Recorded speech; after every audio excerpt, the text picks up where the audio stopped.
IPDC finance লিমিটেডের check dishonour মামলায় নায়িকা মৌসুমীর বিরুদ্ধে গ্রেফতারি পরোয়ানা জারি করেছেন ঢাকার একটি আদালত। গ্রেফতার সংক্রান্ত প্রতিবেদন দাখিলের জন্য আগামী ১৬ অক্টোবর দিন ধার্য রয়েছে।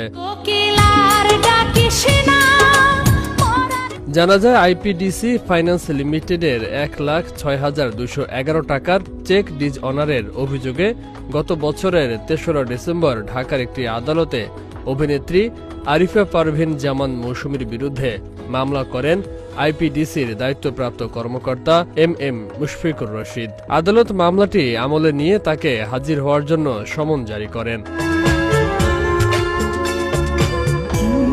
আদালতে হাজির হওয়ার জন্য তার গুলশান ১-এর বাসায় এ সমন পাঠানো হয়। সেখান থেকে সমন ফেরত গেলে ২৮ এপ্রিল তার বসুন্ধরা আবাসিকের বাসায় ফের সমন পাঠানো হয়। এদিন সমন জারি হওয়ায় তিনি আদালতে উপস্থিত না হওয়ায় ২৪ জুলাই তার বিরুদ্ধে গ্রেফতারি পরোয়ানা জারি করেন আদালত।